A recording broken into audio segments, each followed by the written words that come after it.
Yo, this is Uega, and today I'm going to be showing you how I turned this into this. And I know what y'all are thinking, Uega, you absolute freaking art god. How did you do this?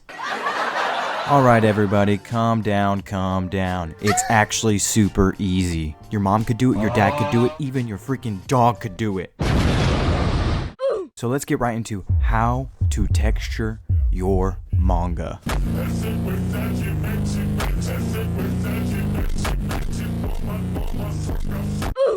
Disclaimer for this video, I may sound a little far away, but that's just because I'm doing a live drawing, and also you may hear a bunch of ums and stuff like that, but that's just simply because I'm doing a live video and I want y'all to see in real time what this would actually look like.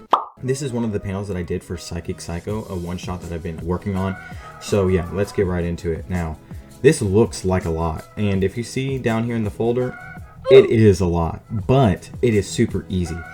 I'm just disorganized with my layers, so this really looks like a lot, and it looks like a lot of hard work, but I'm telling you, it is super, super simple. So without all of this, this is what it looks like.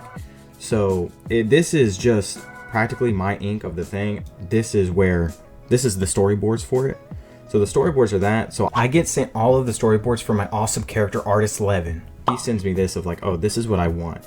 And so then I turn that into this essentially. And so after that, that's when I get all the inking done. So once you get your inking done and you're at this step, I'm going to show y'all how to turn that into this. Super simple. Step 1, fill everything in with black.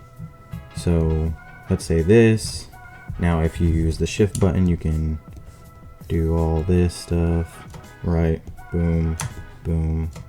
And all the parts of the car. Now, depending on what car you use your reference from, because I did use reference for this car, your texturing may be different. So, for example, right, this is like the leather of the seat. So this will be different from the middle parts of the seat, the cushioning. You can download a bunch of texturing from the Clip Studio Paint store. Now, if you're on ProCreate, and I don't know how to use any of those things, so this is purely for Clip Studio Paint, at least for my knowledge, because I don't know any of the other softwares. But you can download a bunch. I mean, I've downloaded like a bunch of stuff, a bunch of different textures and stuff, and you can legit just plop these in. So let's say I want this right here. You can literally just plop that in, right? And it gives it that texture, right? And then boom, boom, go over here, just fill that in, you know what I'm saying? And see, boom, you already have, this is already the first step, you know what I'm saying? And it's after that, once you get like these two textures down, and like I said, this can vary from clothes, because I use it on clothes. This could vary on any type of texture you want. So when you want to get a texture, you can literally just look up in the Clip Studio Paint store like texture for this, texture for leather, texture for whatever you practically want. There are unlimited options. If not, you can even go to Google and find some stuff, because I see some artists do that too. But Clip Studio Paint actually does come with quite a lot of textures that you can use, and everything that I've used in this video, like let's say I get rid of all this, everything that I've used in here, most of this is already stuff that you guys have, like with the base thing. I just upgraded my Clip Studio Paint, but I did this before I even upgraded. So all the stuff in here is gonna come with the things that you already have with base Clip Studio Paint. So how I got practically this and stuff like that. So with this, how I got that leather, I literally just I go to here, go to hatching, and it's just the gauze. That's all it is. And then I use white. I do whatever thing I want, and I just literally just do that until it like looks good, you know? Like let's say I get rid of this, I'll select that specific part, and then I'll just go under it like that, and see, that's it. That's literally all it is. Now obviously mine was a lot more precise on the actual thing. Like I obviously was actually trying on this instead of what I'm like just brushing through it with you guys, but that's essentially it. This gauze right here is legit my best friend in all of texturing my manga. Like even in the Titus one shot, I use that brush all of the time. It is just like my best friend in texturing. Now some people don't like the realism aspect to their manga. Some people have a lot more stylized thing.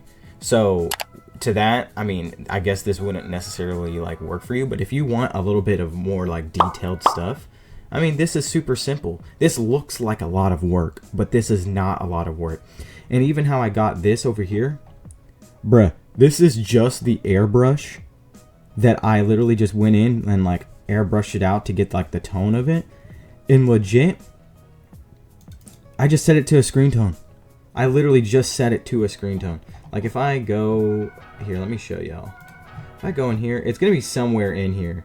So at first I used the texture, right? So this was the texture, kind of like the seat. I used the texture for the ceiling, right? I just put it up there. And then you can see if I take it off, all the airbrush I did, which you can literally just go here, okay? It's literally the soft airbrush, this right here. It's all of that. And so I just airbrushed it and then turned that into a screen tone. And then I just put an actual tone on it above it. So all of the, and the same thing with this. This looks like a lot, but it's literally just the gauze, this thing over here, the same texture that I've been using the whole entire time. And I literally just selected it. And then I put it and I just kind of went like that all over it. And then you have the line and then I have a white outline. That is it. Steering wheel.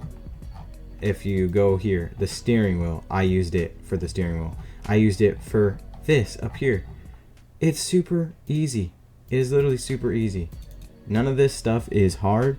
And for the side stuff like that, I just went to like gradients.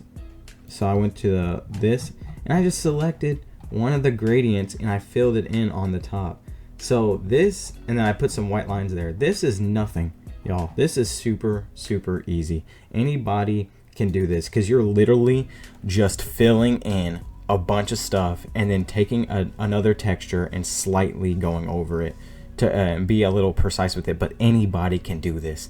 And then voila, essentially. There's nothing magical about what I'm doing here. It legit is just using the tools that are already preset. Now, some of the textures I did look up on the Clip Studio thing, but they're all free. I haven't spent a dime on any of the textures that I have so far right here. This is it. So once you have the actual drawing down, dude, you practically are there.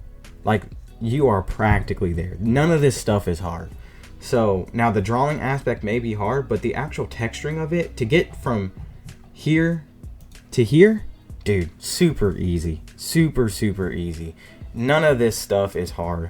So I believe that like anybody can honestly do this because, it looks more detailed than what it actually is. It looks harder than what it actually is. This actually does and is super simple. So yeah. Now, all of this is time consuming, but at the end of the day, it's super simple. This will probably take you a couple hours, but at least you won't be rotting your brain from trying to find something new to do. So this is super easy. It's not a lot of brain power, but that will be the end of this video. I hope you guys enjoy. Make sure to follow me on Instagram and on Twitter. Leave a like, comment, subscribe. Peace.